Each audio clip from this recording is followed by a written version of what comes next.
Assalamualaikum warahmatullahi wabarakatuh. Kami dari kelompok 4 akan mempresentasikan materi turunan. Saya Lina Syahanggarini. Saya Jenisa Nurhalisa. Saya Silva Salimatul Hayah. Saya Susi Susanti. Saya Debiandara Pilianti. Saya Elsa Palensa. Selamat menyaksikan. Halo semuanya, perkenalkan aku Denisa Nurhalisa dengan NIM 258420020730009 sebagai pemateri pertama yang akan membahas tentang pengertian turunan. Sebelum kita masuk ke hitungan yang lebih dalam, kita harus tahu dulu nih alasan kenapa kita belajar turunan. Jadi, dalam matematika, turunan itu adalah bagian dari kalkulus yang sangat penting untuk mempelajari sebuah perubahan. Di bagian aku ini kita akan membahas 3 poin utama, yaitu pertama, apa itu definisi turunan, kedua, bagaimana konsepnya jika dilihat dari grafik, dan ketiga, apa rumus dasarnya. Yuk kita mulai bahas satu-satu. Kita masuk ke materi yang pertama, yaitu apa itu turunan. Turunan adalah alat matematika untuk mengukur seberapa cepat sesuatu berubah atau laju perubahan. Contohnya adalah mengukur kecepatan pada mobil yang melaju. Sekarang kita masuk ke pertanyaan pertama. Apa itu turunan? Secara sederhana, turunan adalah alat matematika untuk mengukur laju perubahan sesaat.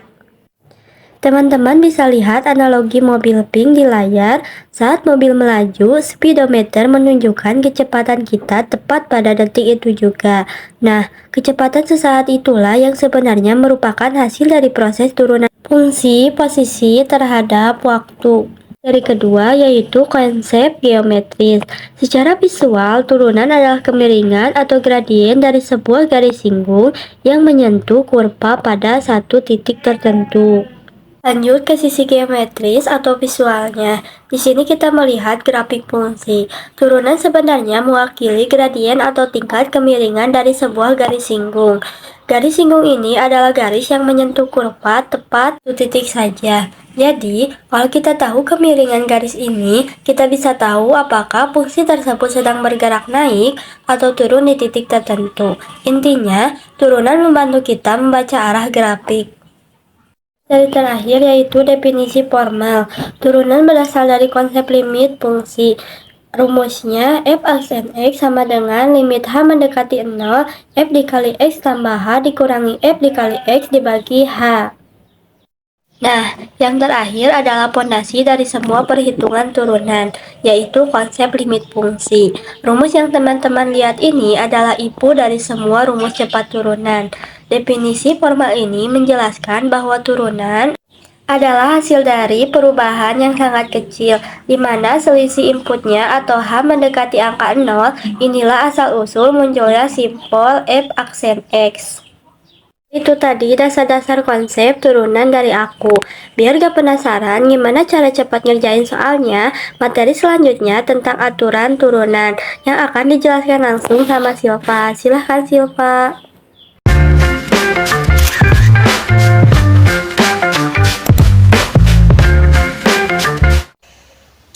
Nah, kali ini saya akan melanjutkan membahas materi turunan. Materi yang akan saya bahas kali ini yaitu tentang turunan trigonometri. Jadi langsung saja ke pembahasannya. Setelah kita mengetahui apa itu turunan, aturan-aturan turunan, di sini terdapat turunan trigonometri. Nah, untuk mengetahui bagaimana cara menghitung turunan trigonometri, pertama-tama kita harus mengetahui terlebih dahulu formula dasarnya. Seperti fx sama dengan sin x, maka f aksen x atau turunannya sama dengan cos x. Yang selanjutnya, fx sama dengan cos x, maka f aksen x sama dengan negatif sin x. Dan fx sama dengan tan x, maka f aksen x sama dengan sekant kuadrat x, dan seterusnya.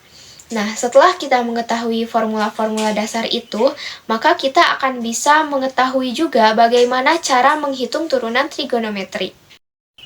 Yang selanjutnya ada formula pengembangan turunan trigonometri.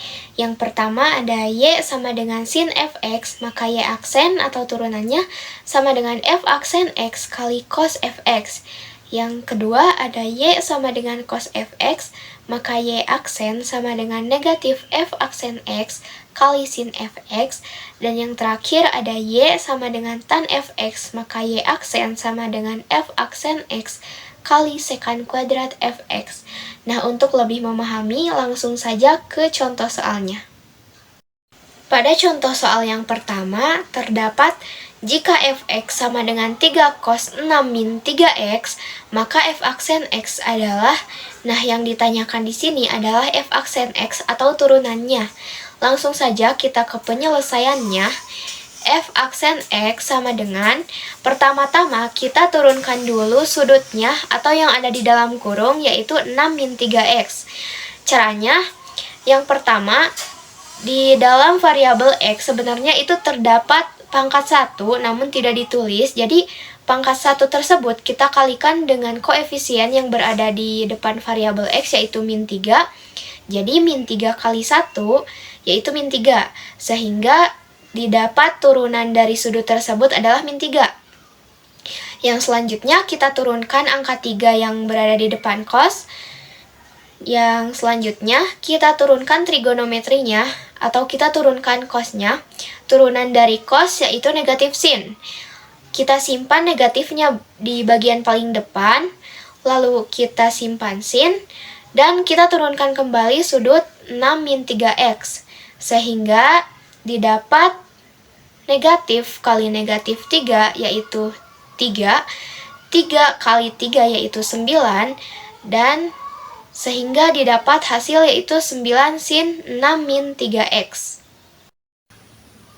Yang selanjutnya ada contoh soal 2, yaitu jika fx sama dengan x tan x, maka f aksen x atau turunannya adalah, langsung saja kita ke penyelesaiannya. Nah, pertama-tama kita harus mengetahui dulu, untuk memecahkan soal ini, kita harus mengetahui aturan-aturan pada turunan, seperti yang sudah dijelaskan pada pembahasan sebelumnya. Karena di sini terdapat x dan tan x, maka kita bisa menggunakan aturan perkalian pada turunan. Nah, aturan perkalian pada turunan yaitu jika fx sama dengan u kali v, maka f aksen x atau turunannya sama dengan u aksen v tambah uv aksen. Nah, di sini kita akan membuat permisalan terlebih dahulu.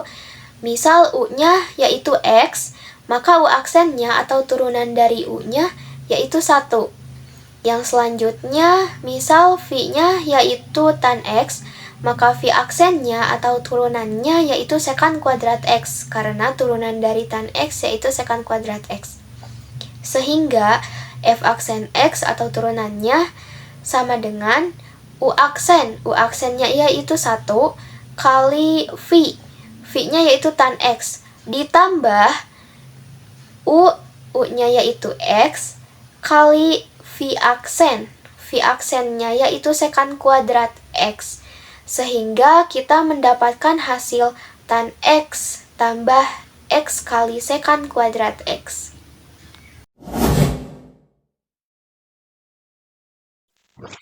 Nah, kita masuk ke aturan L'Hopital.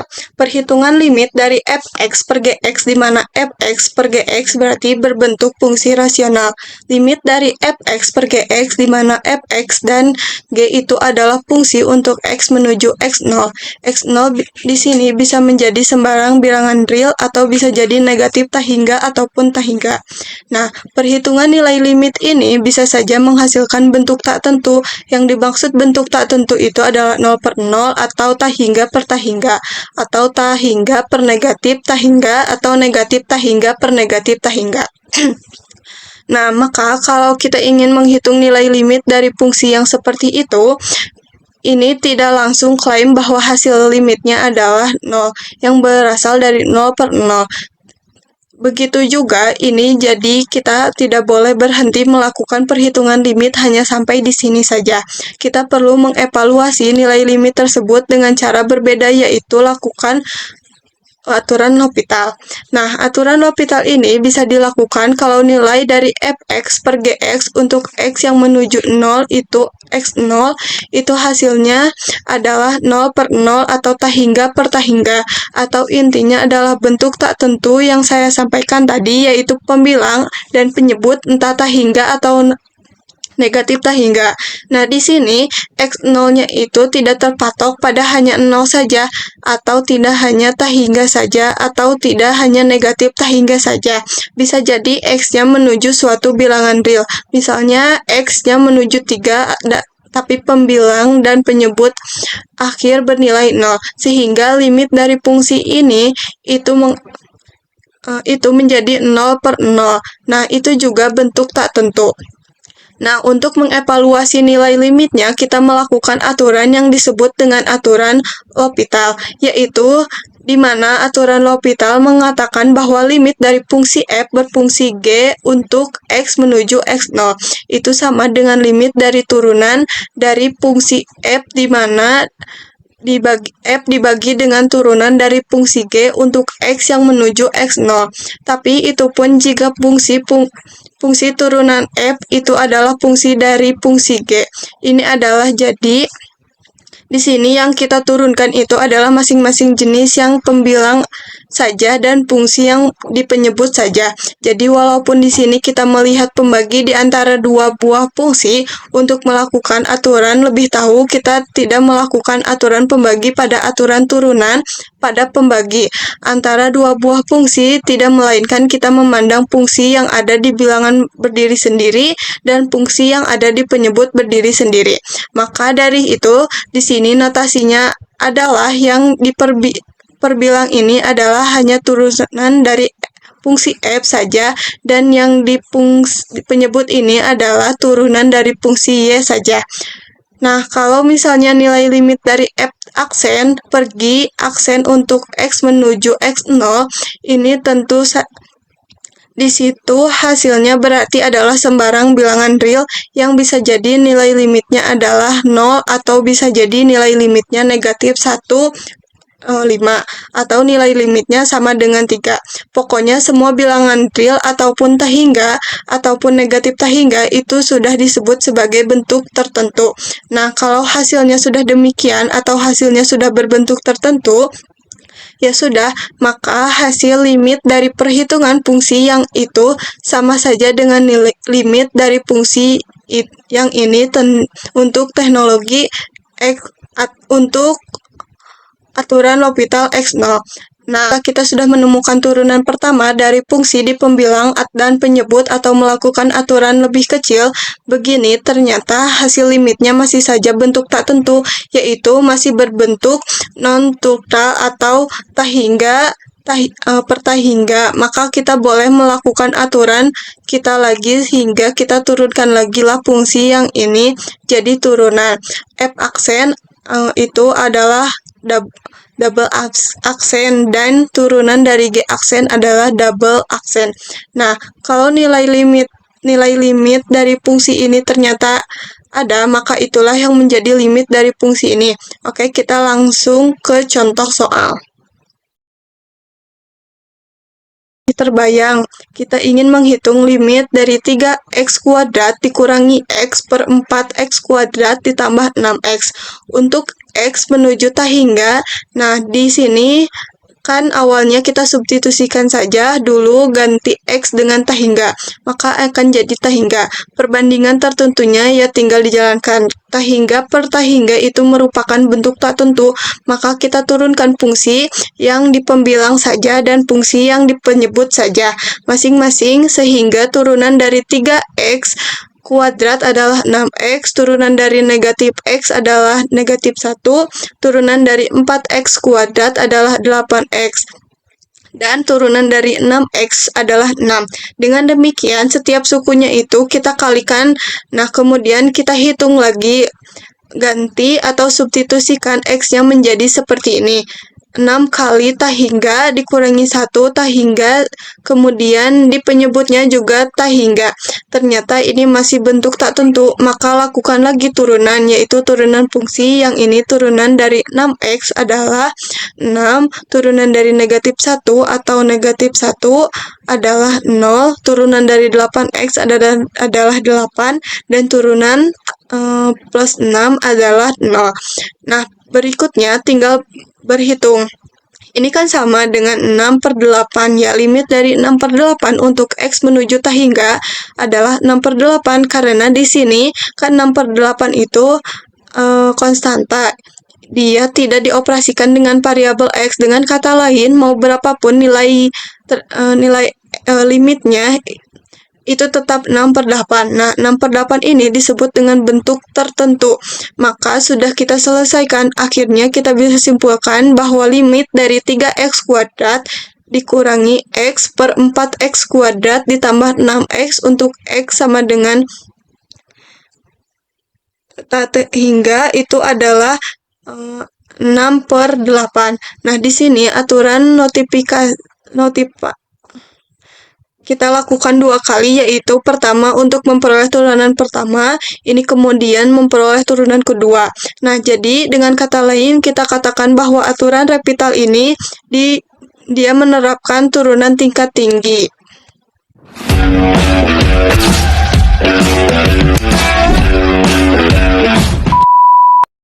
Baik, untuk materi yang berikutnya yaitu mengenai aturan-aturan rantai. Nah, dalam aturan rantai ini terdapat beberapa bentuk yang bisa kita pelajari. Langsung saja kita ke bentuk yang pertama, yaitu di mana suatu fungsi berbentuk Y sama dengan U pangkat N.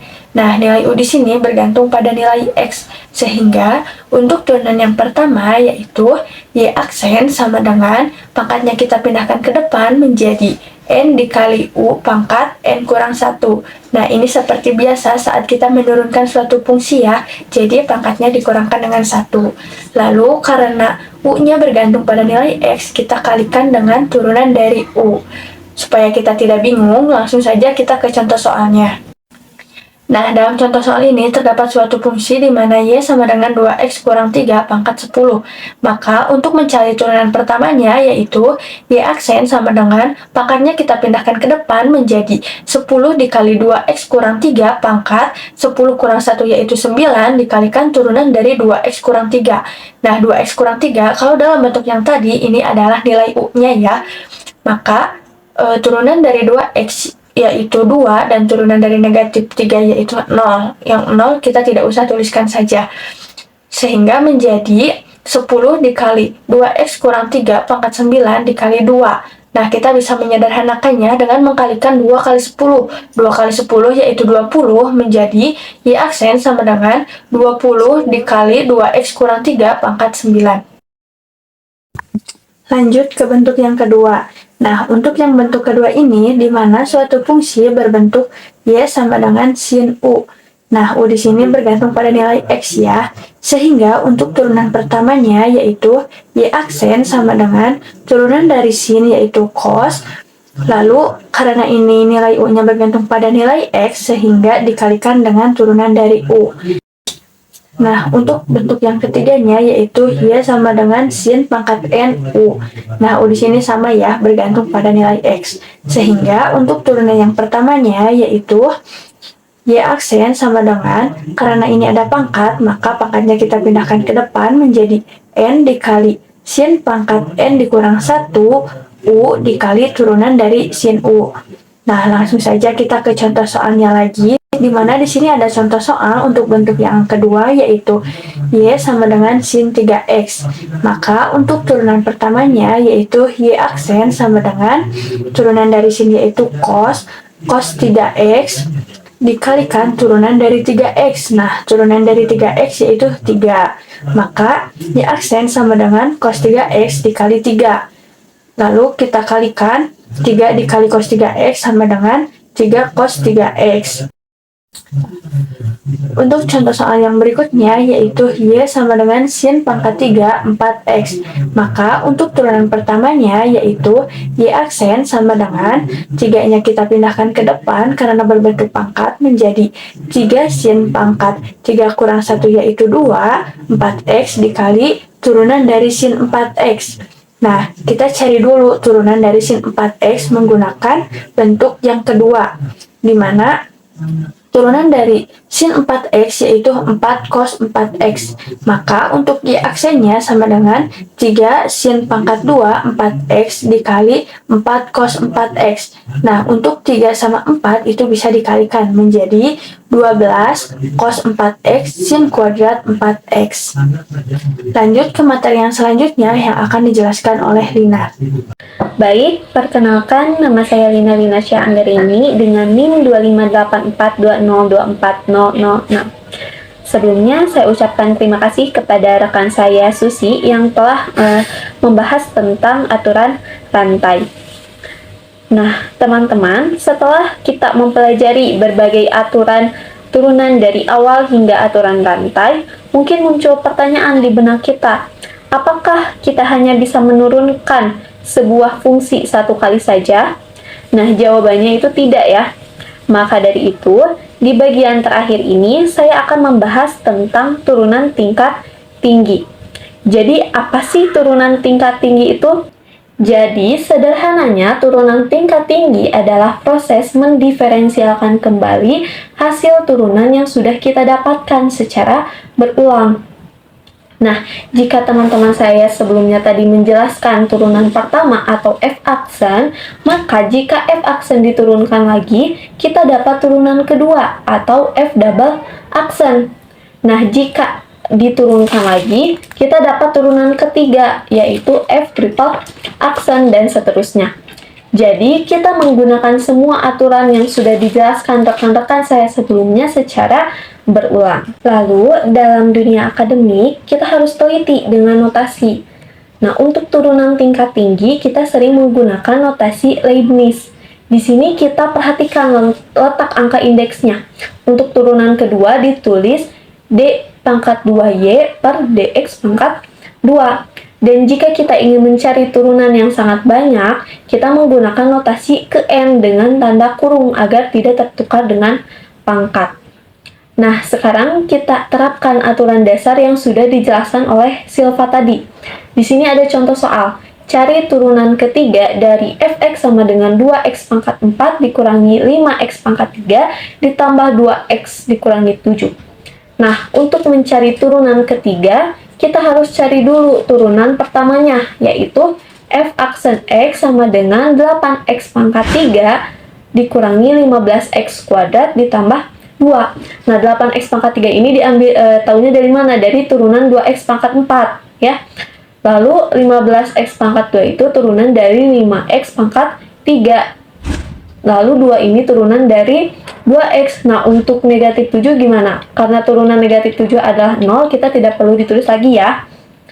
Nah, setelah itu kita cari turunan keduanya, yaitu f double aksen x.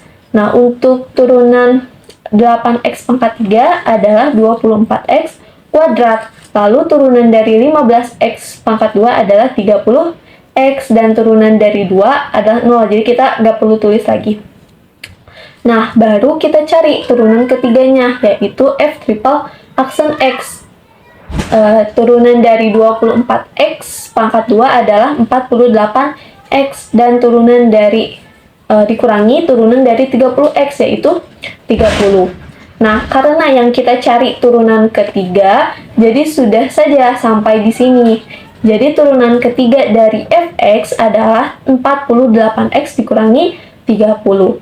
Oke, selanjutnya tadi kan sudah dijelaskan ya tentang turunan trigonometri oleh Debye.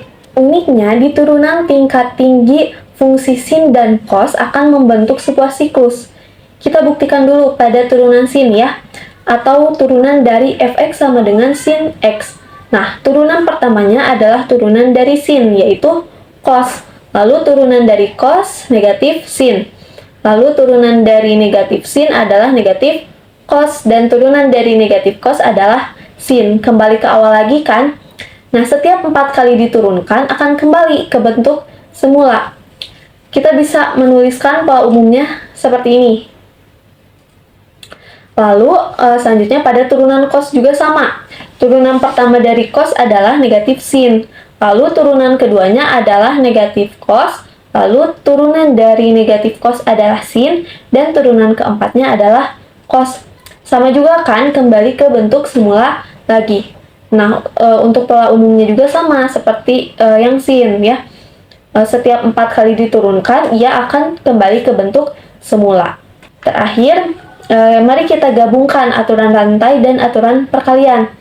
Di sini ada soalnya, yaitu fx sama dengan 3x pangkat 2 ditambah 1 pangkat 4. Nah, yang ditanyakan adalah cari f double aksen x. Untuk menyelesaikannya, kita cari turunan pertamanya, yaitu f aksen x sama dengan 4 dikali 3x kuadrat ditambah 1 pangkat 3 dikali 6x.